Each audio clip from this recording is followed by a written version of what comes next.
Minniva, how you doing? I'm doing great. Thank you. I'm really excited to have you on. I love what you do. I love your voice, and I can't wait to talk to you about what you're up to.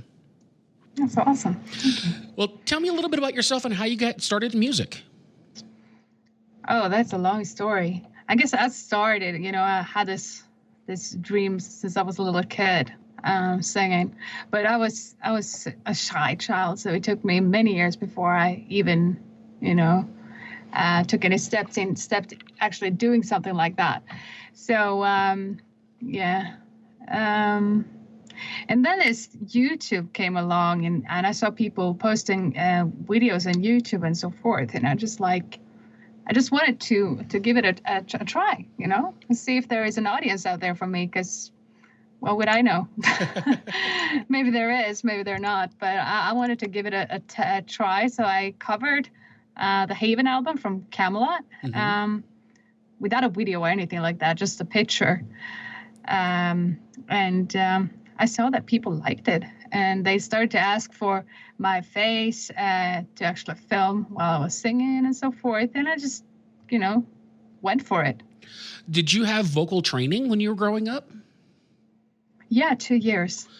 And when she had taught me everything she knew, and she started to repeat herself, basically, I just took all that information, all that knowledge into my own hands, and I just worked on it from there, and try to pick up more knowledge just by watching other YouTube videos, I guess, and pushing my limits. And that's a little bit of the reason why I went into metal as well, because metal music gives me a greater challenge as a vocalist, and I love that challenge. Everything from growling opera, that rock Bon Jovi kind of vocal. Yeah, I love it. I love that challenge. Well, tell me a little bit about what you do to keep your voice kind of in shape. Oh, that's like working out your body in general, really. The vocal cords is like a muscle, and they need to be worked out, and they need to be warmed up before pushing them.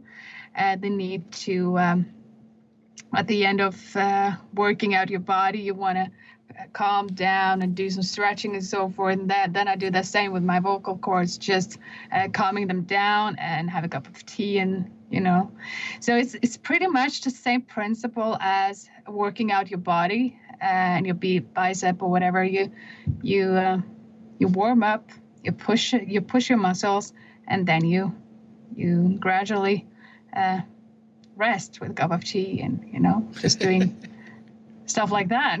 Yeah. How do you pick the songs that you pick to cover? I have a request system, and that works pretty well. YouTube is pretty well, works pretty well like that. I can search for in the comments on all my videos and requests, and I can basically just sum up just by reading down what people thumbs up. If there is a comment on, all right, I want to hear a Sabaton cover, and that comment is like a thumbs up like 30 times or so, that's a pretty good indication that this is what the people want to hear. So I work a little bit like that. Yeah. When you're working on a song, how do you take it apart and put it back together again so that it has your touch and your flavor to it? It's not just a straight cover. Very often, I don't listen to the original song too many times.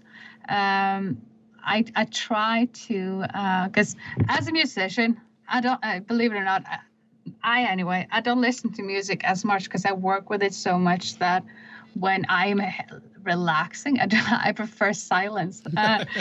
It might not make any sense, but it's a little bit like that. Because I work with music 8 to 12 hours every day, and when I'm home and time for me, I prefer silence. So I don't really listen to the original song that much, and that by not knowing the original song very well, it allows me to interpret it just easier. You know what I mean? Yeah. Yeah. When you are looking at a song, what do you look at as the core elements that you're going to hang on to that are that song, and the things that you feel like you can kind of push away and then change up to be yours? I think it's about reading through the lyrics, because I can do that many times before I'm even starting. That's because I want to catch the meaning and the feeling that the writers wanted to leave with the listener. So, take for example, "Deep Silent Complete," the cover I did, and I heard immediately that I wanted to learn how to play the flute for that one. And I just picked up that instrument and I practiced and I didn't give up on that. And because that's what I felt like I wanted to hear. And the lyrics, take for example, what was that? "While your lips are still red" by Nightwish. Your voice is very much in the Nightwish vein, and that's actually how I think the first thing I heard was you covering "I Wish I Had an Angel." Yeah, that's a great one. Yeah, I love Nightwish. My youngest daughter loves that song, and so when I heard it, I'm like, oh, cool. So yeah. Yeah. So for "While the Lips Are Still Red," that was all about the feeling and that longing. And I think it's just reminding yourself as a singer that you're telling a story more than you are actually trying to perform it well and sing it well. Your music as a theater or a movie or a book, we're telling stories, and it's kind of our responsibility to tell that story and don't take away exactly that vein you're talking about. That's the feeling, and represent that.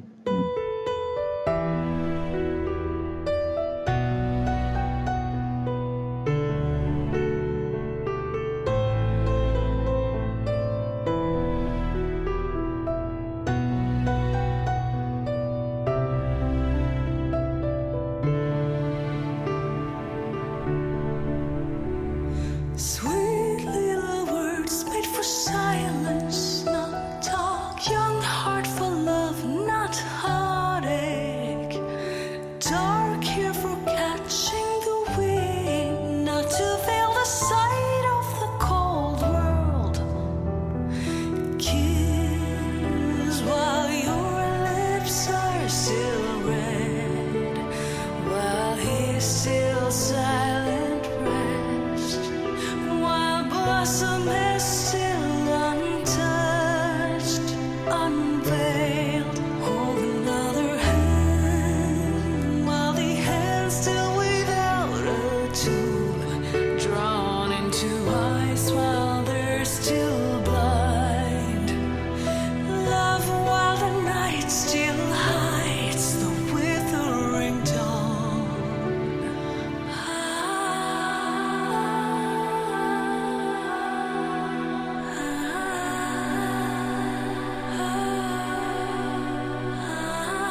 You said you learned how to play the flute for that one song.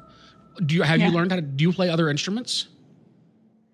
Yeah, I play a little bit piano, a little guitar, and the flute. I want to be better at the flute because I've started really falling in love with that instrument and the sound of it. It sucks, but it's only seven days a week, and I wish it was 14 or something, like way more. I wish I had more time to develop my interests. Yeah. So for example, the flute, I would love to learn how to play that, but yeah, maybe later sometime. So I noticed though on your website and on your YouTube channel that you have started doing original music. Tell me a little bit about that. Yeah. Well, I started this channel in 2015 in May, and I've been working very hard and posting a video every Friday ever since, more or less. And for half a year ago or something, a little more than that, I decided to step down to 3 videos a month instead of 4 to allow myself to have more time to write my original music. Making covers takes a lot of focus and time, and I needed that little bit more. I needed to step down to 3 videos a month to manage to make that happen. So I am working on original musics, writing the lyrics and the music myself. So it takes time, but I'm being patient. I will much rather spend 5 years on that and make it good than do anything in a rush. So I feel like I'm spending the time I need to make it unique and mine, and yeah. I'm really looking forward to have some more stuff done to post it. So my goal is to release an album. When is a little hard to say still, but yeah, I'm working towards that. As you're working on the album, are you looking on an overall theme or a concept, or are you just kind of waiting for songs to hit you and you're writing them as they come? There is a little bit of a theme going on, but it's more separate songs. I would say that there is some connection to a couple of the songs, but not an overall theme. No. One of the things that so I've played music for years. I played harmonica in bands. I played Chapman stick. I do things, a little bit of piano, but it's funny. The thing that's always eluded me is the ability to write a good melody. The musical sentence, so to speak, is something that's always eluded me. How do you go about structuring melody so it's something that is kind of familiar but totally unique to you? Oh, that's a very good question. I don't really have that much of a strategy. I can wake up in the middle of the night and I have a melody in my head and I have to write it down. And many of my melodies comes when they just come to me, and I have to get them down very, very fast. Because the creative mind is a little bit like that. They come when you at least expect them, and at the worst time. I was sitting having a dinner with my family, and I was like, "Sorry, I have to go." And it's that's how it is to be at least. I think many musicians can recognize themselves in that. For a writer as well. So, I don't really, because I have a dyslexia, and during school, I need, my grades were basically not good enough for me to go to study music, because the level, the grades you had to have to study music was not, I was like 1 grade underneath that. So I couldn't do what I wanted to do, so I had to do something totally different, which was cutting people's hair, and that was not what I wanted to do, but I ended up doing that.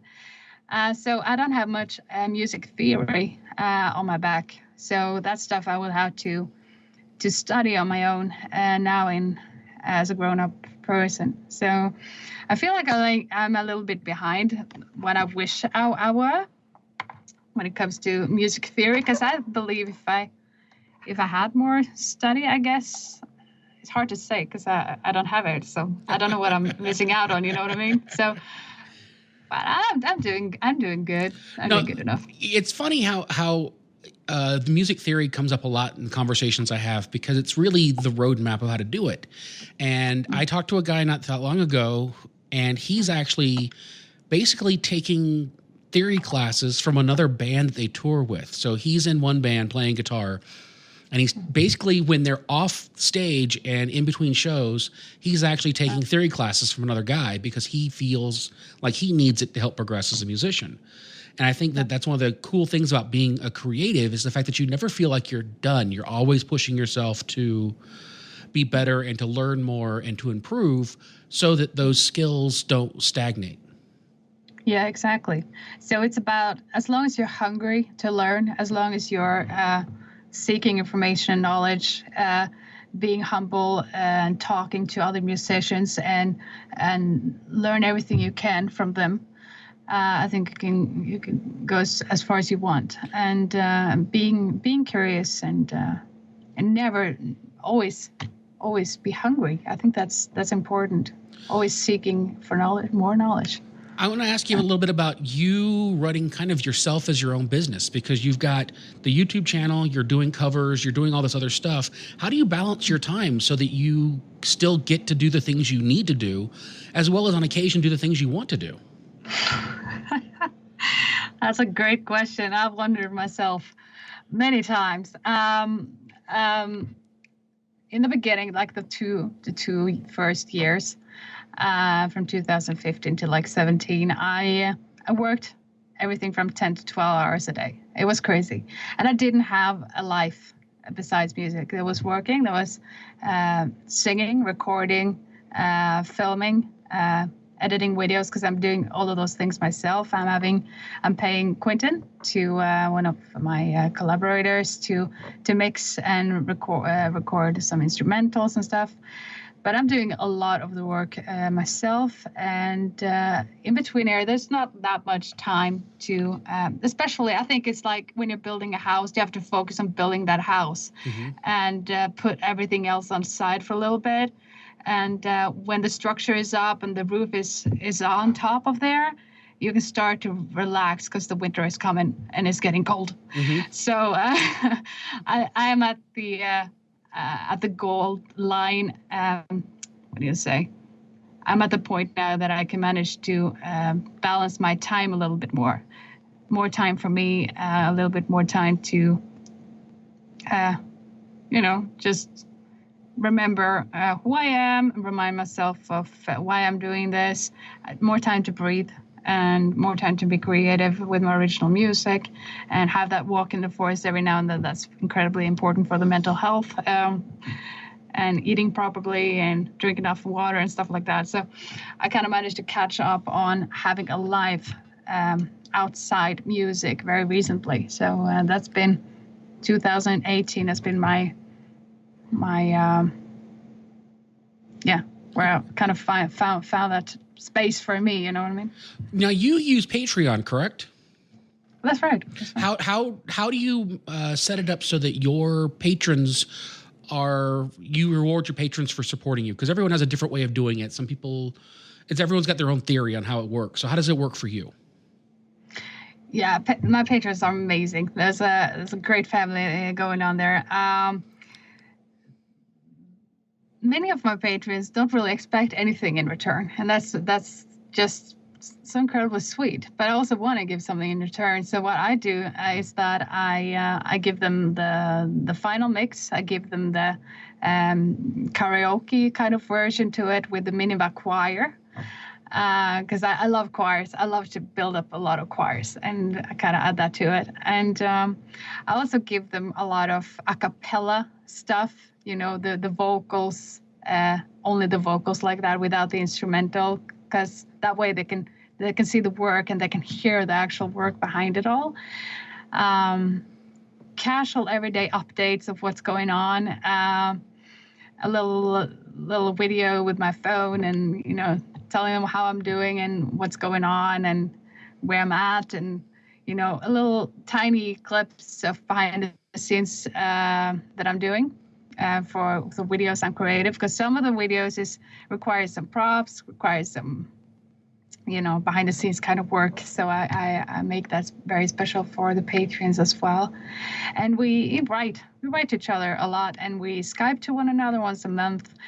And it's just a great community, and I have a lot of friends in there as well. So it's awesome.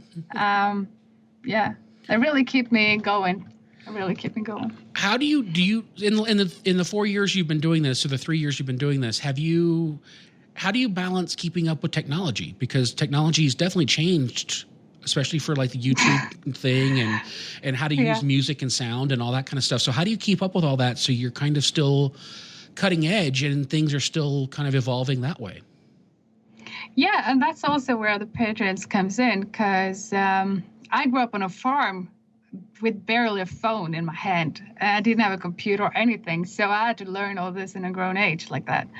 A little old-fashioned. But my patrons helps me a lot. They tell me that, Mart, you got to update that. You got to look into a better camera for yourself. Maybe you should do this. So they feed me this information, helps me to update myself. And I also have Quentin Cornet from Belgium that I'm working with. I have some mentors, friends that is supporting me, helping me in how to keep up with all of these changes. Because there's only so much I can manage to figure out on myself. So there is, without all of these people that is helping me and supporting me and guiding me on all of these levels, I couldn't have managed anything of this. There's a lot of credit goes to all of these people that supports me and help me. So when you look back over the last few years, what is it that you take away from it? What do you when you see the amount of work you put out? What do you look back and say to yourself? You never gave up, and you never gave up. Yeah, because it's been periods where it's been really tough, because doing this makes you incredibly lonely, and because especially in the 2 first years I was incredibly lonely, but I never gave up, and I'm proud of that. I'm proud of managing to stay and just don't give up. I didn't give up. And I've learned a lot about myself personally on this journey, which has made me very humble, and how important people around us can be if we just open up and allow them to be there for us. I've learned so much, and I think I will understand in a couple of more years how much I've actually learned. Yeah. When you are now working on your own projects, how did you go about picking your musicians and kind of picking the team that you're going to work with to move forward with your own stuff? With my own stuff. Mm-hmm. I made some original music. Some of it is not out there, but I'm approaching it very differently this time around with the Minniva project, with Minniva as a vocalist. There's so many processes, there's so many steps towards that. You got to write the music. You got to make sure that, okay, is this good to go? Can I send this to a guitarist now? So whenever everything is ready, I can start to involve people in it. But the very important thing is for me, though, is that everyone I'm inviting in on my album is that they allow to use their creativity. That everything is not written like this is how it's going to be, but allow them to put their art into it a little bit. I think that is incredibly important for every musician out there to put their own signature on it a little bit like that. It's giving up a little bit of that control, perfectionism, that little perfectionism that's in me, and allow the ones I'm working with to put their signature on it. Yeah. Is it hard? Yeah. Is it hard to let go of that? Not as much as before, and it brings me back to everything everything I've learned throughout these 3-4 years about being humble and understanding the importance of community and allowing people to do their own thing, and I experienced how much that works. That really works. So it becomes easier and easier the older I get. Yeah. Well, tell everyone where they can find you, follow you, see what you're up to, all that kind of stuff. How they can follow me and find me? Uh-huh. Okay, so we have YouTube. You can find me on searching Minniva. I'm the only Minniva on YouTube. It's written with the two N's. And I'm having a Patreon page, so if anyone wants to support me and become a part of that community, write, Skype, get all the content for free like that, you can go to patreon.com and search for Minniva, and you'll find me there. I'm on Facebook, have my fan page there, and on Instagram, where and I'm on Snapchat, Minniva. So you'll find me. Everything is on Minniva, and I have a web page as well, minniva.com. So you'll find me there, and to read my biography if you want to read more about my story. Yeah. Awesome. Well, I really appreciate you taking time out of your evening, and because right now it's 9:15 in the morning in Utah, and it's what, it's 5:15. Yeah, it's dinner time. It's dinner time over here. So I appreciate you taking time and hanging out with me. You're very welcome. It's a pleasure.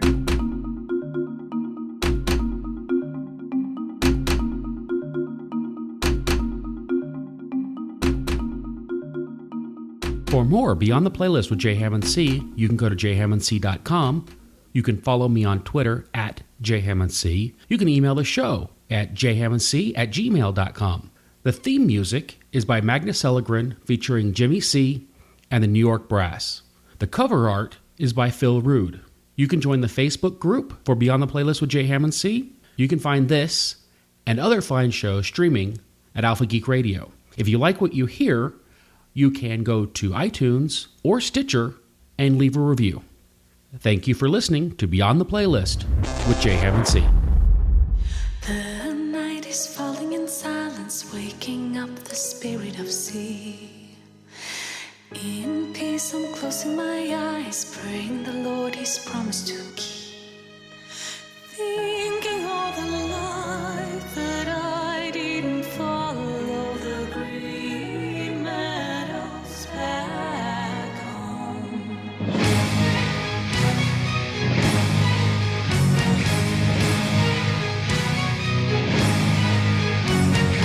After 30 days in the water, I can finally see my home. All these stars in a mystery sunset, oh my Lord, I can sense my home.